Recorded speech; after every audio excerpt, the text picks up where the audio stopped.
दीवार पर टंगी सास। पंजाबी में कहावत है, सास चंगी होवे या ते दीवार ते टंगी होवे।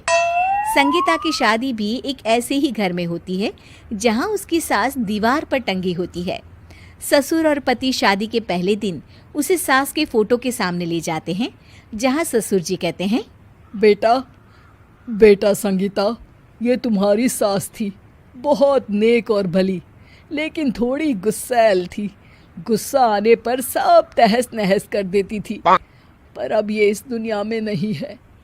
हाँ संगीता, माँ होती तो तुम इनकी कोई बात टाल नहीं सकती थी, वरना तो माँ घर में भूचाल ले आती।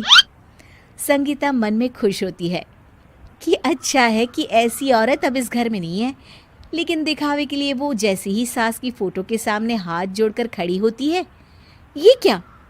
सास उसे देखकर मुस्कुराने लगी। संगीता आंखों को मलकर एक बार फिर से देखती है, लेकिन फिर सास के चेहरे का भाव, भंगिमा यानी एक्सप्रेशन बिल्कुल बदले होते हैं। वो अपने पति और ससुर को कहती है, माँ की तस्वीर तो स्माइल कर रही है। ना ना बेटी, ये कैसे संभव है? जरूर तुम्हें कोई गलती हुई होगी, ऐसा कैसे हो सकता है? लगता है तुम शादी की सारी फॉर्मेलिटी करते करते थक गई हो, तुम्हें आराम की जरूरत है संगीता। खैर, सारे संगीता की बात को इग्नोर कर कमरे में चले जाते हैं। वैसे सास की फोटो पर एक्सप्रेशन एक के बाद एक बदलते ही रहते हैं।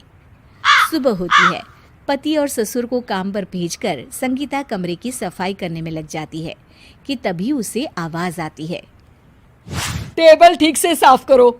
ऐसे भी कोई टेबल साफ करता है? इससे अच्छा तो ये गंदा ही था। किसी औरत की आवाज सुन संगीता दंग रह जाती है और सोचने लगती है कि आवाज कहाँ से आई।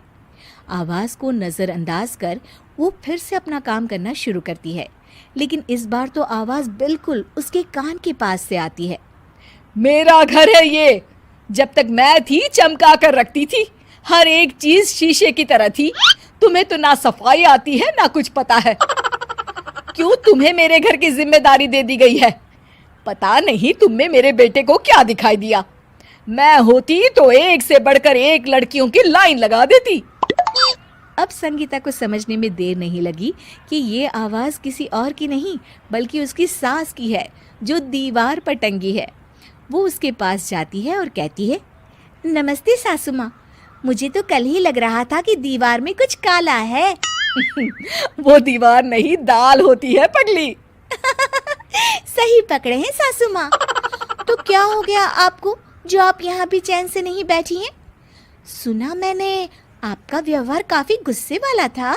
चुप रह तू, ज्यादा बकर बकर ना कर। घर का काम करना तो आता नहीं, आई है मुझसे बहस करने। हाँ देखिए सासू माँ, मैं आपसे साफ साफ कह देती हूँ, मुझसे पंगा लेने की कोशिश मत करिएगा। तभी पीछे से संगीता का पति आता है। अरे संगीता, किससे बात कर रही हो? कौन है वहाँ? संगीता की सास की फोटो फिर से पहले जैसी हो जाती है। आपकी माँ से कह रही थी कि मुझे काम करना आता। अरे संगीता, माना सास के ताने हर बहू को अच्छे लगते हैं, लेकिन यहाँ तो माँ है ही नहीं, तुम तो फोटो से ही। तुम भी लाजवाब हो संगीता। किसी को विश्वास नहीं होता कि संगीता अपनी मरी हुई सास की फोटो से बात करती है। वहीं आए दिन संगीता की सास संगीता को किसी न किसी बात पर आते जाते ताने देती। संगीता को भी अब सास के तानों और उनसे बात करने की आदत हो गई। वो कभी खानदान की कहानी तो कभी तीज त्योहार कैसे मनाए या किसी व्यंजन की रेसिपी सास से ही पूछती। सारा दिन घर में अकेली संगीता की सास अब उसके लिए तानों के साथ पक्की साथी की तरह भी रहने लगी थी, जो किसी और को नहीं बल्कि संगीता को ही सुनाई देती।